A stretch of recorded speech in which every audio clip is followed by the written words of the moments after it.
Wow.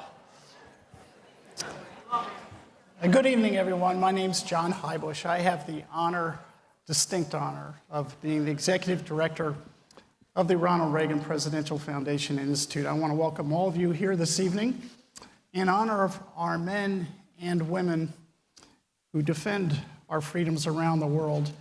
If you would please stand and join me for the Pledge of Allegiance. I pledge allegiance to the flag of the United States of America and to the republic for which it stands, one nation, under God, indivisible, with liberty and justice for all. Thanks. Please be seated.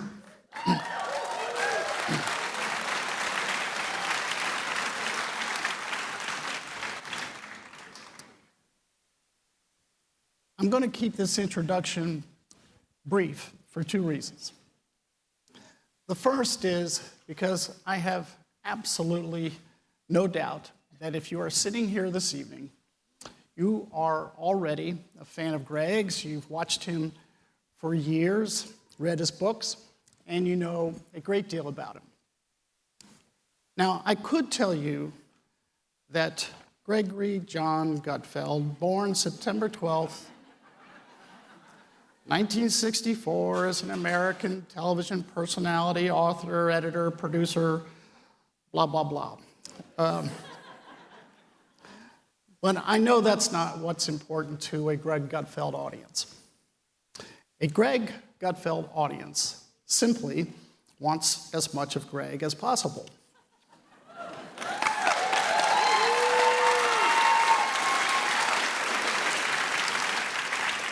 Now, second, I have some news. While Greg's newest book is called The Gutfeld Monologues, you'll get no monologue today. Now, define monologue. Okay, I will. Quote, monologue, a long and typically tedious speech by one person during a conversation.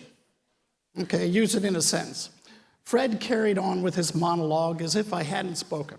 All right, then. Today's event with Greg and this introduction will be anything but long and tedious. Rather, as I said, I'm going to be brief because Greg has kindly agreed to sit for an interview on stage rather than give a monologue. I have found in my time at the Reagan Library that audiences enjoy such interviews 10 times more than a speech. So with that, ladies and gentlemen, please join me in a conversation, not a monologue, with the one, the only Greg Gutfeld.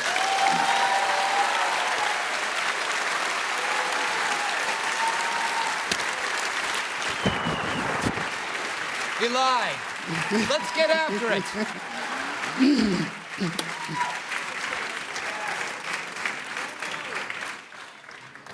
Okay, Greg, before we get into this, anything you want to throw out there? I'm just happy to be here. I wanted to shout, let's get after it, but I'm not sure. Actually, you know what we should do? You know, people know that I'm kind of agnostic, but I do believe in God, and I'll tell you why. Because just as I was getting bored with Rachel Maddow, they moved Chris Cuomo to 8 o'clock. It's like, can you believe? Chris Cuomo is amazing. Have you been watching him?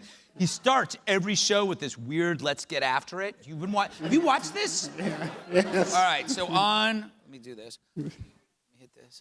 On 3, we're all gonna shout, let's get after it, and then I'm gonna tweet it at Chris Cuomo. 1, 2, 3. Let's get after it! Let's get after it, Chris Cuomo. Let's get after it.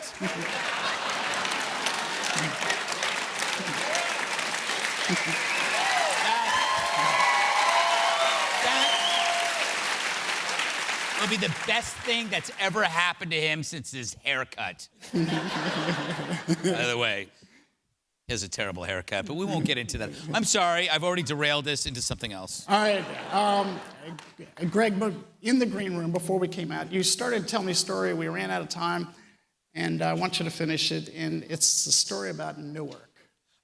Newark Airport. Has anybody ever heard this story before? Good. So the story is about how Fox News is not a network. It's a relationship, right? It's like there are no fans of CNN. There are no fans of MSNBC, but there are fans of Fox News because it's a relationship. It really is.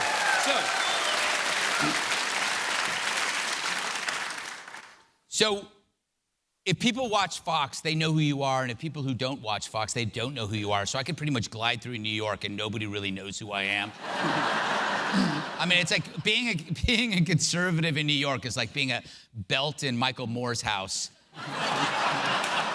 Like don't even bother looking for them. They're all sweatpants that have barely been washed, stained with pizza and Ben and Jerry's, and shame, stained with shame. But People might recognize me, but they don't know where. So the fans, they get you. When you're walking down the street, they love you. They say hello. I'm in their living room. We know each other. It's a relationship. You know me and I know you. I know who you are. We know each other. You can talk to me about anything. That's what's amazing about this weird phenomenon with Fox and the Five and the GG show is you pretty much know who I am. But there are times when there's like this weird thing where people are at other people's homes. Like, let's say somebody who's a liberal is at their parents' home and I'm on, but they don't know who I am and they get confused and they're not sure what. So I was at a bar. My wife was flying in from somewhere and I had already landed. So I was waiting for her at a bar in the Newark Airport. And it was starting to happen. There was this guy staring at me. He's probably like late 50s, early 60s, bald, drinking a beer. And he just kept staring at me. And I go, here he comes. Gonna happen. Gonna happen. He's just like, he's on his third beer, and by the end of that beer, he's gonna come up and tell me what he thinks. And sure enough, I'm sitting there, and he gets up, and he walks over, and he goes, I just want to tell you that who you work for is disgusting, and you have destroyed so many lives. And I go, all right, I don't know what the second sentence is. And he goes, TMZ is the worst thing.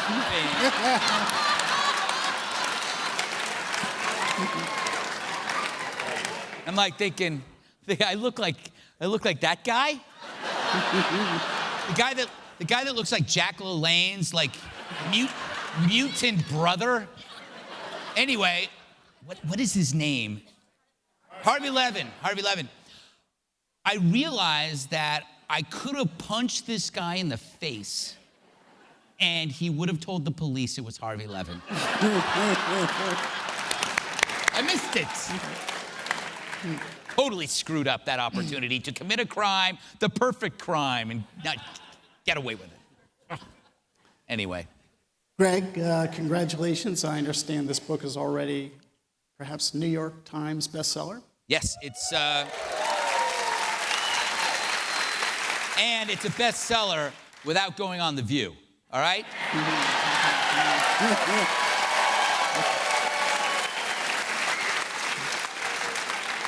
It's no liars, losers, and liberals. Is that what it's called? Liars, liberals, and lubricants? Leakers. Liars, leakers, and liberals. President Trump. Anyway, she sounds like Judge Janine and Judge Napolitano might be the same person. You ever listen to them? It's true. He's like, it's not in the Constitution. That's all he says. It's not in the Constitution. And she's like, President Trump is the greatest president. But they might be the same person. I don't know. I'm gonna get in trouble for that. No one's filming this. If you see me go on a vacation,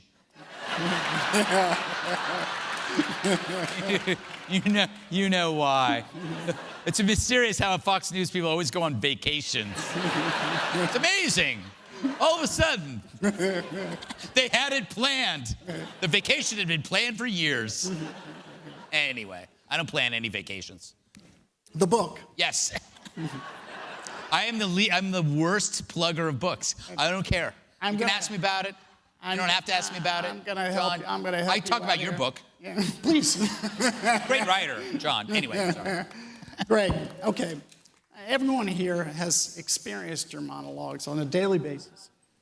How do you write them? Now, what's the process by which these things come out? Well, I wake up in the morning and I put on coffee and then I look around at what's out there, and what I try to see is if there's, let's say there are 3 stories, right?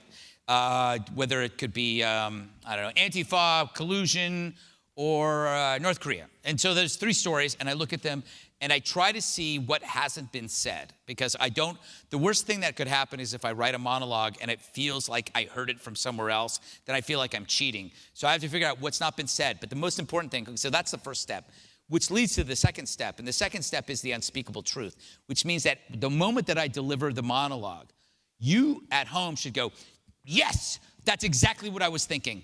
I knew that was in my head. That was in my head, and he pulled it out of it, and I couldn't say it like that, but he said it. So it's, the unspeakable truth is that thing that's in your head that you know to be true, but I have to just kind of do this, click, and jar it loose, and then you go, there you go. And that's, so the step 1 is to find the thing that hasn't been said, and step 2, it matches the assumptions that were in your head that you hadn't articulated before.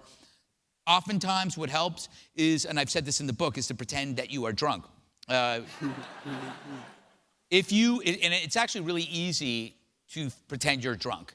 All you have to do is imagine yourself at a bar with 2 drinks and start talking, and all of a sudden you loosen the screws of reason and you start coming up with something you wouldn't normally say. So that's what, if I'm stuck at a wall and I can't think of anything, I imagine myself at a bar talking to a buddy of mine going you know what the problem is with CNN?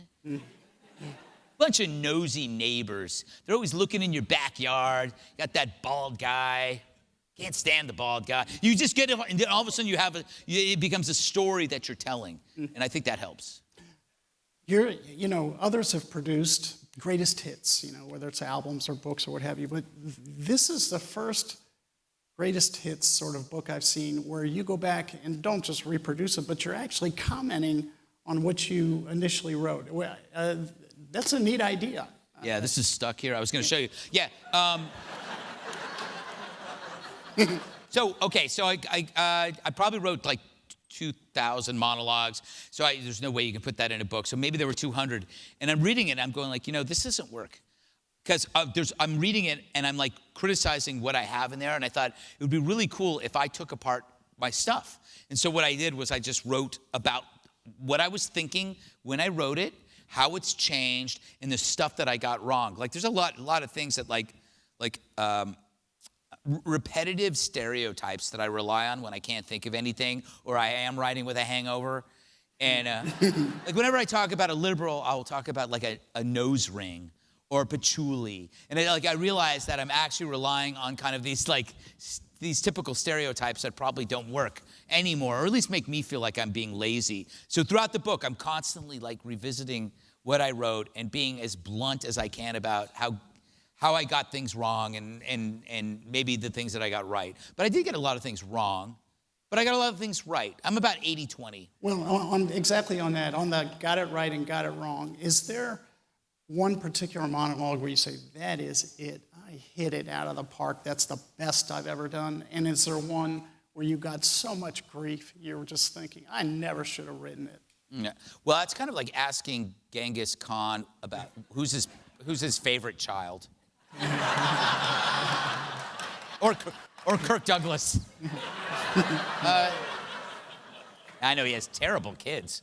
Really does. Awful kids. But okay, so I think I did a monologue that predicted Hillary Clinton's candidacy pretty well about she was going to rely on gender and nothing else because she had it in the bag and she felt she was entitled. And maybe I wrote that 5 years ago, and I thought that it's in the book. When you read it, you'll see like, wow, this actually happened.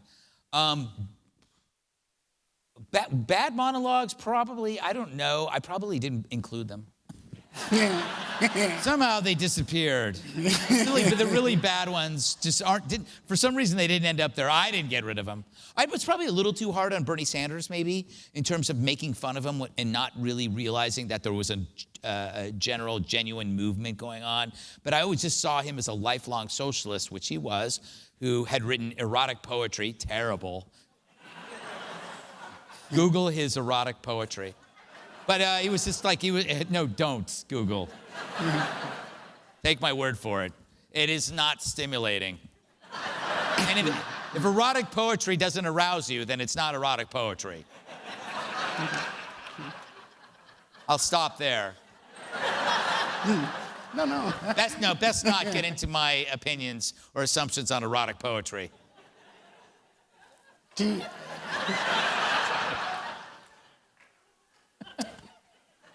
Were you the class clown? Yeah. Yeah, it was I would say that the moment that I stopped growing, I became a class clown. Like right around 5th grade it's interesting that with puberty and girls and boys, all of a sudden, like if you're a smart kid, everybody likes you. But then around 5th grade, it's who's the faster runner. Did you notice that? It's like immediately it's the kid who's the fastest. It's like I'm not the fastest, all right? So that changed, and also I didn't, I got glasses and acne. I had the whole package. So what happens is it's an evolutionary practice that people find the things that help them survive. And I think what happened was it was humor. For me, that was like, okay, maybe it was already there. My mom was pretty funny. My dad had a pretty good sense of humor. My mom was the nut. And I think maybe I just that was in there, and I immediately found it. And I think the weirdest thing is my career went like this. I mean, the stuff I did makes no sense for me to be here. I mean, I was fitness editor of Prevention, if you guys remember that magazine. I was, did anybody subscribe to Prevention? That was the world's largest health magazine. Nobody knows what it is. Then I became editor of Men's Health, which was the largest men's magazine in the country, probably the world, and then Maxim. No, Stuff Magazine, then Maxim. What? Maxim, yes. I think you were in Maxim. I think I still have that between the mattresses. But that was a euphemism for library. Oh, so the circuitous, what was the question? The question was... Class clown. Oh, class clown. What I'm doing on the 5 is essentially absolutely no different from homeroom junior year at Sarah High School. Yeah. I am now getting paid to sit back like this. And like Dana says something, and I just say something under I'll just like spit, I'll just like do something, or I'll like what's up, and like the thing that like people don't understand about the 5, but the reason why the 5 is successful, and the reason why certain people are successful in the 5 is teasing. It's all about teasing, and you'll notice now because we've Kimberly's left, and we're like putting people in and shifting people around. You will notice when you're watching the show who works and who doesn't. It comes down to, can I tease you and can you tease me? Because that teasing it reflects a genuine like for somebody. You won't make fun of somebody or gently tease them if you don't like them because you don't know them. And it's a sign of respect when you can make fun of them. And the reason why the 5 took off, I think, was because Bob could tease Eric and Kimberly and Andrea, and I immediately had this girl next to me that was Miss Goody Two Shoes with a filthy mouth. Filthy. She kisses her dog with that mouth. But I have 3 older sisters, so I think it was natural for me to be able to tease girls and know the limits and know the right things to say that aren't creepy but fun because I had sisters. And having older sisters teaches you how to be around women. And so like with Dana, it was like within literally the first week of the show, I got her number.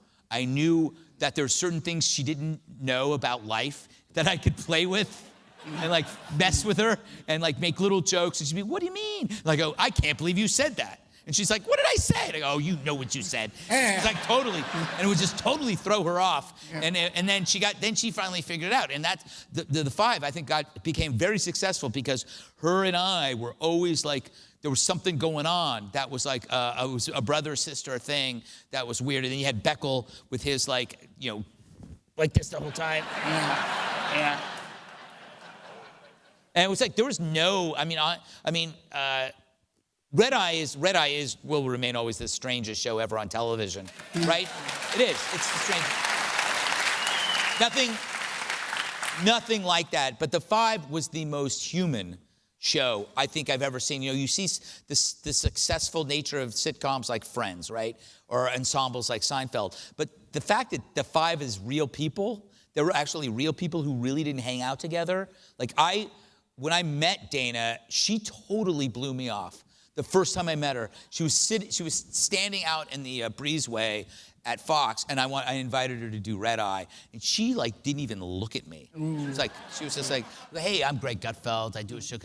She did this, yeah, and then she looked over and started talking to somebody else. I go, wow, a horrible person. And then when I found out that we were going to do a show together, it's like, this is awesome. I am going to drive her crazy. And I did. I was driving her nuts. She didn't know what to do. And that's what was great about it, was that, and I always talk about this, about the difference between CNN, CNN, like, Fox News is not the perfect network. It's the human network. That's why you watch us, right? It's like you see it with, like, Fox and Friends is just like, it's like your high school gym coach.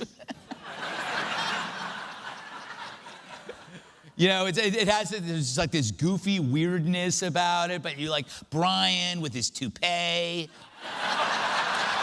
Well, Greg, I think you did an interview, I don't know, last week or thereabouts, and someone, when they were talking to you, you said, yeah, it's like being at the cool kids' table at the cafeteria, you know?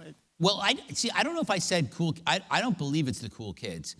I think the guy who was interviewing me said that, and I think it's the dorks. It's the table where there is no real segregation. So you have different people. It's like, it isn't cool. I don't think The Five is the cool kids. It's like, Dana's a dork, right? She is. I'm a class clown. You know, I don't know. You know, Kimberly was the fiery prosecutor. She's the head cheerleader, right? Beckel was like, I don't know what he was. He was the brain-injured jock. Jesse's the, what is Jesse with his hair? Jesse always, you know what Jesse reminds me of? Jesse reminds me of, like, he reminds me of, like, a salesman from Mad Men. He's like a Fuller Brush salesman. But he's smart, he's very funny. Like, he's grown on me. Like, I was like, Jesse, he is like self-deprecating and just, I think he's genuinely just really a funny person, and his mom's tweets are hilarious. She is like so brutal, unbelievable that they're from the same like gene pool.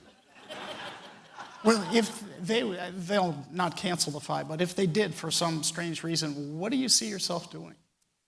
Oh, geez, a lot of drinking and sleeping. Stand-up comic? No, you know what's funny is I've never, people write and say that I'm a comedian, but I would never say that I'm a comedian because I never took the risk. The risk of standing up before strangers in a bar in which half the people have been drinking and the other half want to yell at you, that's a risk. And this is not a risk I've ever taken.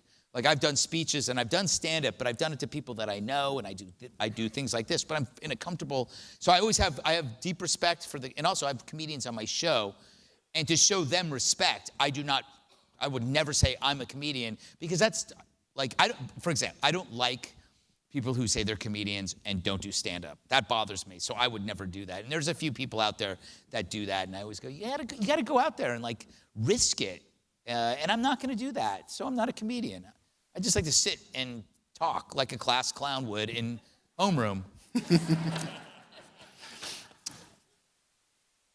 This is, I don't even know how to ask this question. The truth and humor. I get the sense that you feel like the best way to get the truth across, even if it's an ugly truth, is to use humor to do that. Is that right? I think so. I think that there is, life is like really kind of weird. And like there are funny things about truth.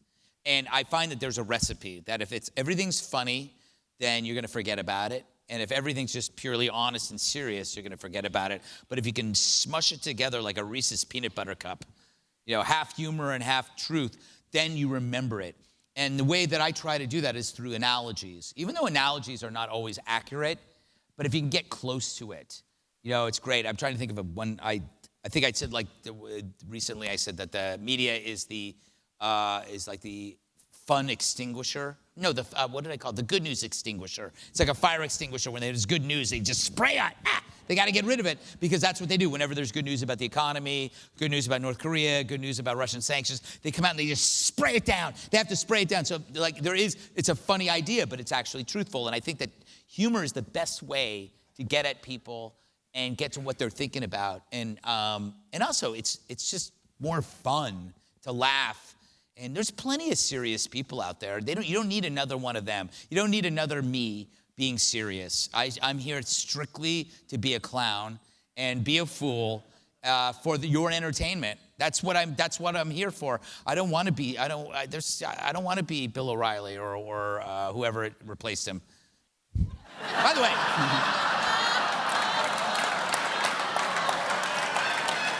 Tucker. Let's talk about Tucker, huh?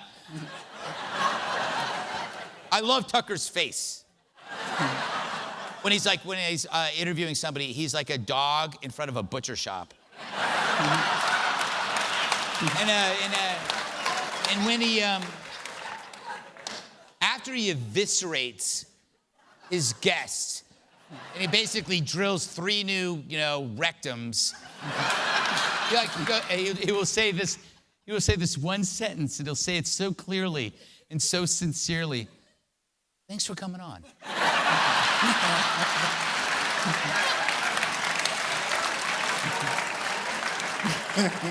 And it's great. He just looks at him and goes, thanks for coming on. The person's like sweating, mildly convulsing, and then he goes, come, and then he just moves on to whatever he's doing. Tucker's great, though. He's insane. Absolutely. No, insane in a good way, though. But isn't that weird?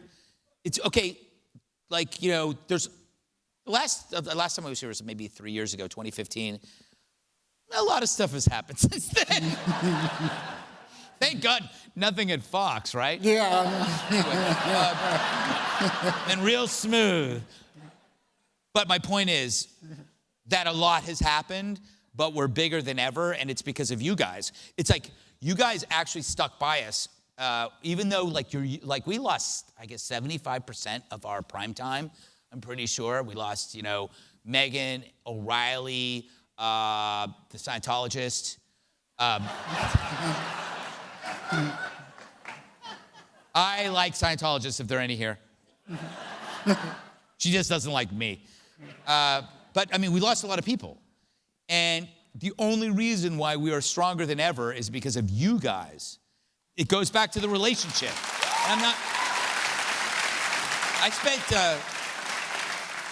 I spent 15 years in magazines before I got to Fox in being considered the weirdo. I was always the weirdo in publishing because I was a conservative and a libertarian, and that I was doing stuff on the military at Stuff Magazine and doing some very stuff on men's issues and men's health, but I was the weirdo. And I'm at a place where I'm actually accepted as not a weirdo is pretty amazing, and it's because of the fans. Because the reason why Fox sticks with me is because you guys stick with me is really important, and you stick with the network even though we're going through all these changes. And the changes they're not easy. They would have sunk any other network we are something happens, but we still are able to bounce back and figure out a way, to marry the son of the president.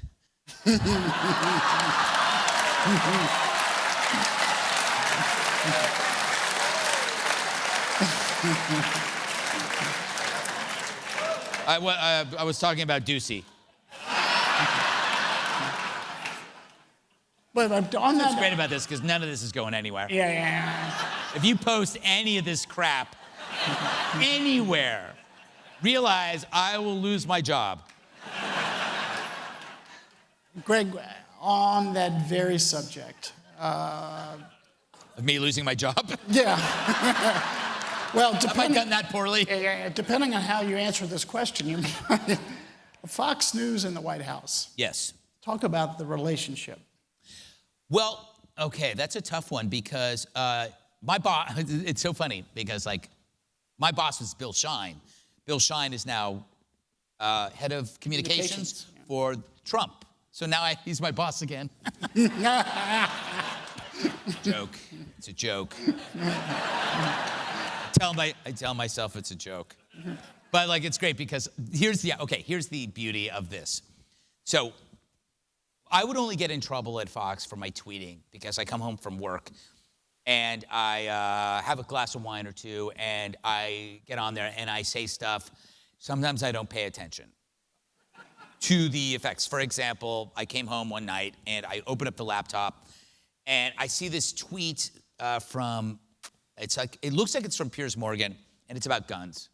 And I just wrote what an asshole, something like that. It was obviously, I'd been hanging around with Dana.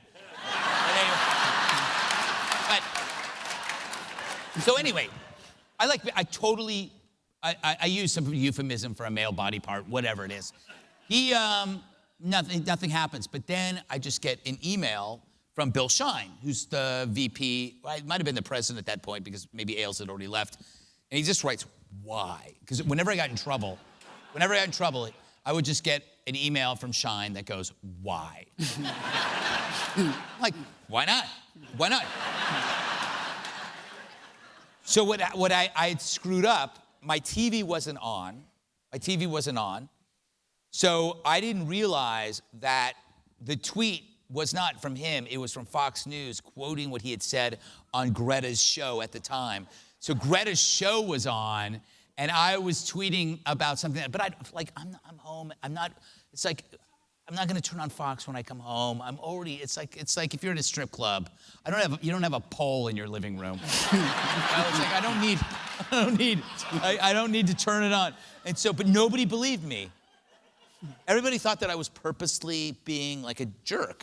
And so I go, no, I wasn't watching Fox. I didn't know that. So the golden rule is if you have a guest on a show, you don't trash that guest while they're on. That's just rude because it makes it hard for the booker and everybody else to get guests. So what I had done was something really bad, but I didn't know I had done something bad because I didn't have my TV on. So anyway, so the point is, I had to apologize to Greta, which she refused my apology. She was anyway, she's gone. But anyway, but I apologized, even though I didn't have to, because it wasn't my fault. But I apologized because I wanted her off my back. But anyway, that's in the past. The future was, the problem that Shine always had with me is my tweeting. Now he works for Trump.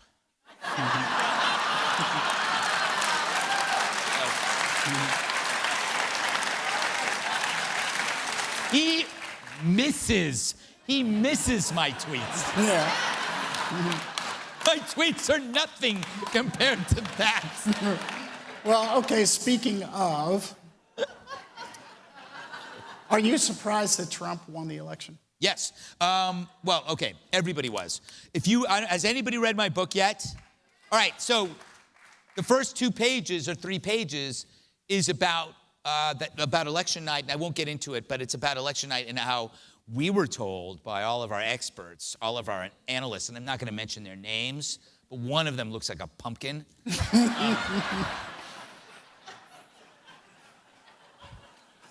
My manager's just shaking his head going, dude, shut up. But I might rhyme with that name. But anyway, it was like, oh, Greg. Those are the rural votes. They haven't got to the city. And I go, they're going to call it by 9 p.m. And I'm like going, I don't know, man. I got this little clicker thing on the New York Times. It's like down to like it's 50%. Now it's 30%. If it was originally 90% for Hillary, then it went to 80, then it went to 60. And I'm sitting there. I don't want to tell you I'm not going to redo the whole chapter, but you can read it. But it was like how I had made the mistake of not listening. There are 3 mistakes I made. One is not listening to the people who were friends of mine around me and acquaintances. Guy runs a restaurant called the West Side Steakhouse. He was like, come out. Greg, he's from Long Island. Greg, don't count the guy out. And I go, no, it's not. He goes, don't count him out. I'm just saying, don't count him out.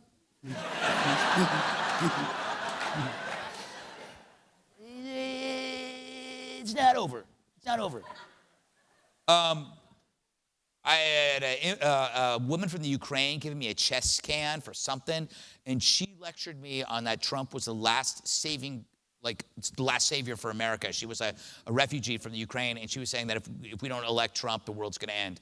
That the bouncer at the restaurant that I went to the night was saying that Trump was the only answer, and I was ignoring all this. My brother-in-law, Mark, was every day laughing his ass off over Trump, even though I was emotionally invested in criticizing him.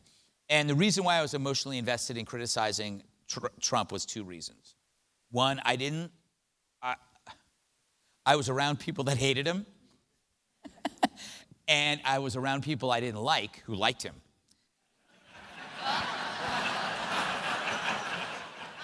I'll let you figure that out.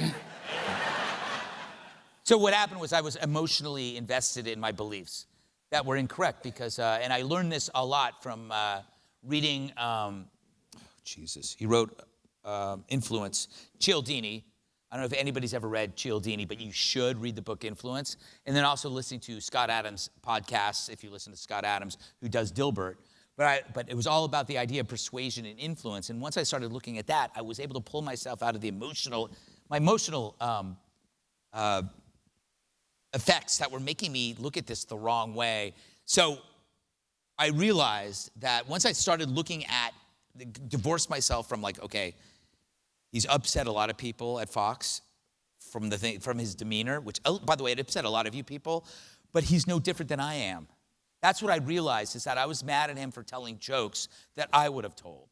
That's when I knew I was a hypocrite, because I'd opened for him at a speech in which my jokes were disgusting. And I'm sitting here judging him about his jokes, and I realized that he had just upended the context of the debates. He had turned them into roasts. And it wasn't that he was being rude. He was just having fun, and this is a roast, and I'm gonna like look at Rand Paul and go, he looks like he's gonna fall off the stage. That's a great joke. It's a great joke. And also, a good example, I remember the first debate, and Megyn Kelly asked him that gotcha question, like, you've said these horrible things about women, you've called them pigs, you've called them slime and whatever, and he goes, to be fair, it was Rosie O'Donnell. The best joke. So I'm sitting in a Hell's Kitchen living room with like 4 of my friends, a couple of people from Fox, and a cop, restaurant owner, and I just stand up and I go, that's the guy. Like when he made that joke, I go, that's the guy. And I've known Trump for a while, but no one would have said that. It was like he introduced humor into this whole thing. But then by the next day, I had changed because I got back into the environment of the bubble, and I had people that were like, oh, he's so rude. Did you see how he talked to Megyn? And Megyn works for us. And I started to feel like, oh, shit, I got to be that way too. And and then I'm going like, oh, so I started hyper-focusing on his language, which was a mistake because it's not about it. It's actually, that's not true. All you have in a campaign is language. He's not performing any deeds. So then there were other options like Marco Rubio, who I liked a lot. And you have Rick Perry, and you have all these. You have options, so therefore you can say I don't like Trump. I want to like these people. But I did realize that if it wasn't Trump, they would have eviscerated everybody else just as badly, especially Marco Rubio over his pro-life stance. They would have eaten him alive. So it's not like Trump got off, created more fire. Everybody would have been that way because look how they, the left talks about how great Mitt Romney is now. Do you remember what they did to him? Remember about the dog on the roof? The dog on the roof, everybody did that. Also, he bullied a kid. They went back to him being in grade school. So you're telling me that now all of a sudden they long for the days of Mitt Romney? That's baloney. If Mitt Romney had run again, they would have done The Handmaid's Tale times 12 because he's a Mormon. And they would have done, and that's my best, this is the best part about the impeachment thing is that, the left or liberals never think about the next step. So let's say you impeach Trump. Who do you have? This guy is so conservative, he won't even be alone with his wife.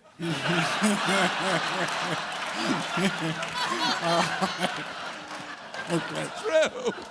Okay, all right. Honey, we're gonna have to stop it right. We've been married, I know, but let's take it slow. I have a lot of more questions, but it's time to give the audience a chance to ask a few. The worst part, I never know what's gonna happen. Okay, I know.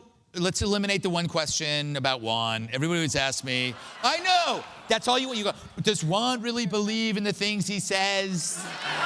That's the number one question. Let him know I have one. You gotta understand, in every James Bond movie, you gotta have a Bond villain. All right? If you want to have two people agreeing with each other all the time, just listen to Pelosi talking to herself. You know?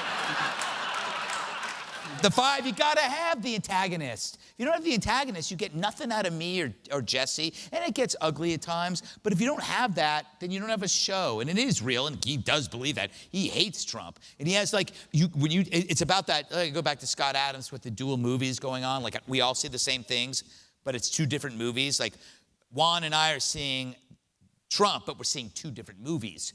In his movie, Trump is the worst villain that ever lived. In my movie, he's like an okay guy trying to do the best job that he can, and he's doing a pretty good job. That's the movies. But you gotta understand. You gotta understand that Juan believes it. Juan believes it. He's not like playing any games. He really, really believes that Trump is, and so the key is to figure out how do you get past the two movies, But it's always been that way. Progs always think we're evil. It's the Krauthammer rule that, as conservatives, we think they're wrong, but as liberals, they think we're evil. And that's the way it's always gonna be. I'll put, I hope I got rid of the one question there. Everybody's sitting down now. Any other questions? No, everybody's done. Everybody's done. we'll start right here. Greg, big fan. Who's your pick to replace Kimberly? I could never say that because that would be like if that got out, I would get in so much trouble. But I want to. I can't. You know what's interesting? There's going to be no perfect fit for that. What? I do not make the decisions. If it was me, I'd say Tyrus.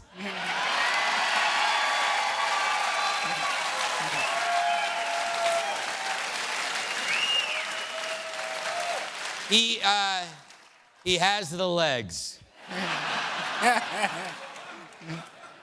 Right over here. Oh, thanks.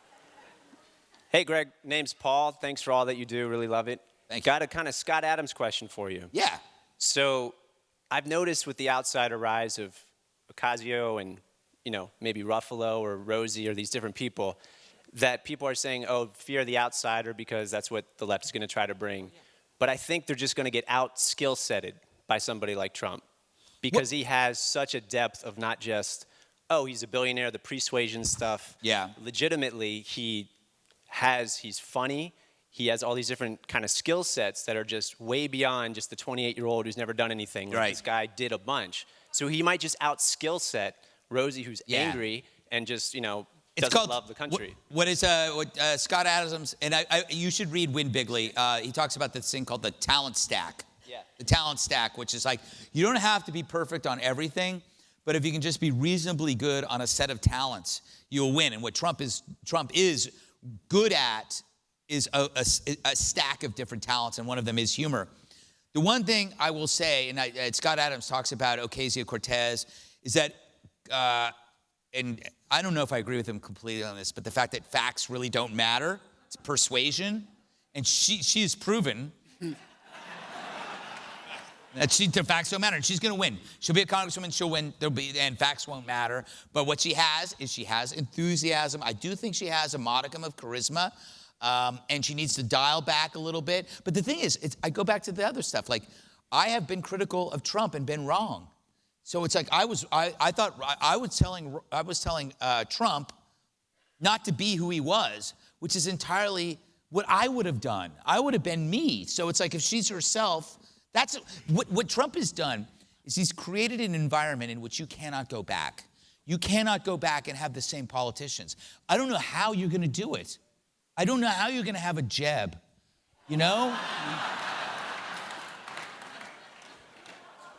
Or even a Hillary, or Elizabeth Warren. How are they going to, we have now decided, what Trump has done, and I go back to the old Breitbart thing, which is politics is downstream from culture. We didn't know it was going to be Trump that does that, but Trump actually did it. Trump, and it's to bring up Breitbart, I never say what Breitbart would have done, because that's not fair, because he's dead. But I would say, him and my mother would have found, my late mother would have found Trump hysterical. And that's important. And it's like, I wouldn't say that, I think Andrew would have said about Trump that he's crazy, but then he would love him. And my mom would be like, he's nuts, but I can't get enough of him. And it's the same way with my brother-in-law. It's just like, he has created something that I'm not sure many politicians can actually fight without having their own charisma. And you mentioned Mark Ruffalo, and I think about him. His name recognition isn't that large, but I've seen him host events. He hosted the Resistance event, and I wanted to make fun of him, and I was watching it, and there was a lot to make fun of. They had every single interest group there, and they were embarrassing. But he held it together, and I'm going, okay, that guy could do it, but I think he's not well known enough. I think that if they had the guts, and I said this on the show last night, Rosie O'Donnell. I'm not joking. I'm actually thinking, everybody laughs at Trump, but she's angry, she's kind of funny, she's a little scary, and very sexy. Great. Hello, Greg. Thank Hello. you for coming tonight. Thank you for coming. For someone who has watched the show from the beginning, I've seen many times laughs and sometimes tears coming out of commercials, and you've always said on TV, it's just a shame I can't tell you some of the things. Well, we're here, we're swearing to secrecy. Tell us some of the things that happened during the commercial breaks, please. So, okay, I don't that. Dana's the one who says that. She always goes, oh my God, you wouldn't believe what happened. I go, Dana, why do you say that? People who are at home are like, I don't care. I gotta watch that. I go, what, you're telling me something? But okay, what happens in the breaks are, I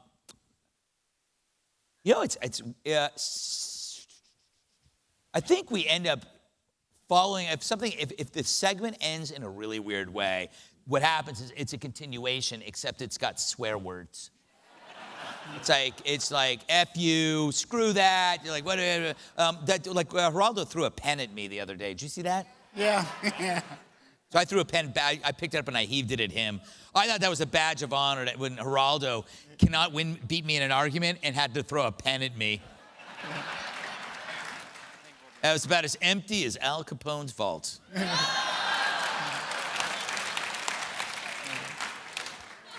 I can't resist. Hi, Greg. Hello.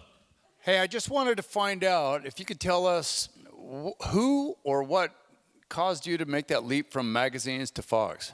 Oh, let me try to summarize this. What happened was a guy named Matt Heubusch, who wrote for Weekly Standard, was asked to write for a blog started by Andrew Breitbart and Ariana Huffington called the Huffington Post. He couldn't do it because Bill Kristol wouldn't let him, so Heubusch asked me to fill in for him. I started talking to Ariana. I ended up writing for the Huffington Post, but I was 6 hours ahead or 8 hours ahead because it was in London. And so I started writing really weird stuff. And so it was a political blog. And the first thing I wrote was a recipe for lemon squares. And everybody was like, who is this weirdo? And then I would post lost and found items at the Huffington Post, and it got very, very popular. And Breitbart was running the thing, and he would call me and he'd go, Greg, you can't do this. You can't make fun of, I think I said that, well, I can't make that joke in here because they're kids. But I made a joke about Bill Maher and one gray pubic hair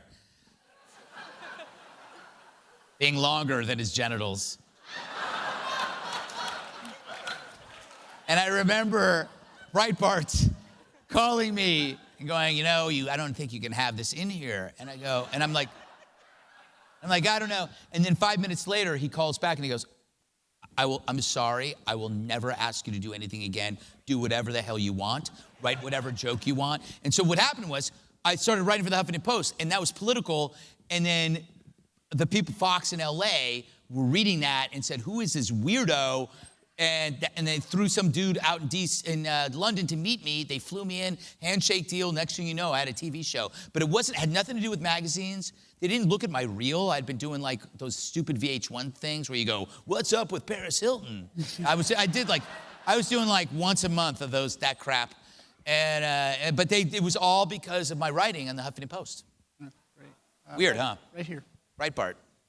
Hi, Greg. Hi, John. My name is Yoko Misawa from Tokyo, Japan. Hello. We met 6 years ago right here. And I'm the one who asked you to create Fluffy McNutter's dating website. Oh, really? You don't remember? Yes, I had the police come after you. Yeah. And you told me that you're going to send me some numbers, and I'm still waiting.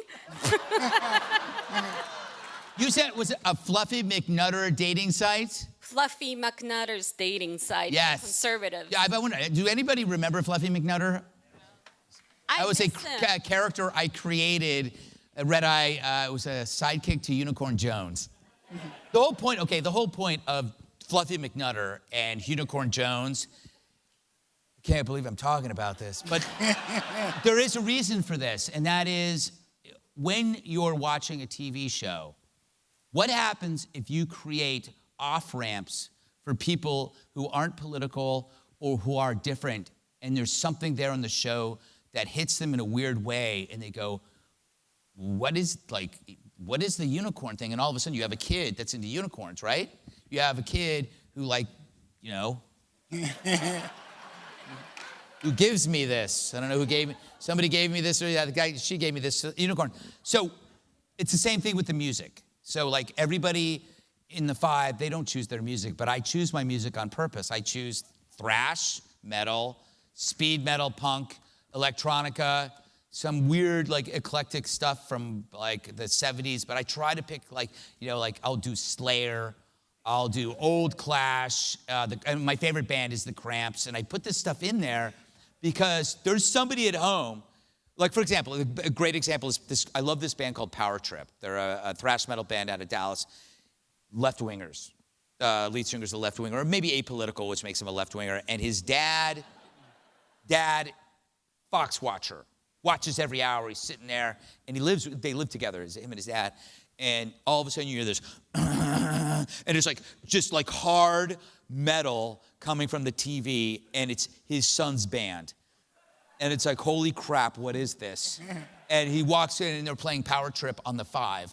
And it became a story because they what is Fox doing playing Power Trip? And so I ended up becoming friends with the lead singer. My point is, the Unicorn, Fluffy McNutter music, what you're doing is, it only takes 5 or 10 seconds to create little tiny antennas that attract other people. So there's Greg, who's a conservative libertarian host who does a show, but there's these little weird antennas that go like unicorns, metal, animal videos, and your kids.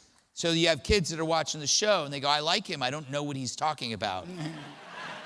But I hate these people.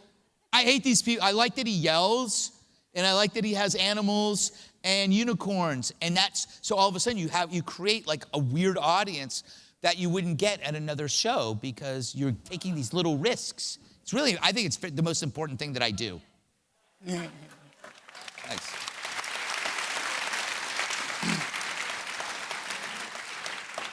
We have time, unfortunately, for just one last question. We'll come back here. Hi, Greg. I'm Pat, and my wife and I, Maria, we just love you and the show. Your collection that you liberated from your father, was it worth it, the concert that you went to? I'm saying it again, I didn't hear that. The concert that you went to after you liberated those silver dollars from your pop. Oh, it wasn't a concert, it was the album. So what happened was, I purchased the first Van Halen album, so that was 1978, I think, which is their best album. I don't care what anybody says. It was David Lee Roth at his best. By the way, you ever seen him with a woman? Anyway. Did an album of Vegas show tunes, David Lee Roth, now a paramedic. Interesting guy. Anyway, I bought the album with my dad, with a portion of my dad's silver dollar collection, which was a confession on the show. Ow, ow. I regret it, but it was a great album. Greg, there's about 1,000 people here who I think about to get in line for you to very kindly, thank you so much, sign a book for them and say hello. And we just want to say thank you, Greg, for coming tonight. Thank you. Oh. I thank you. It's great. Awesome. I hope that... Ladies and gentlemen, please remain seated while our VIP guests exit the building. Once our VIP guests have left the building, please make your way to the museum store for the book signing. If you haven't already purchased a book, you can do so outside the lobby doors.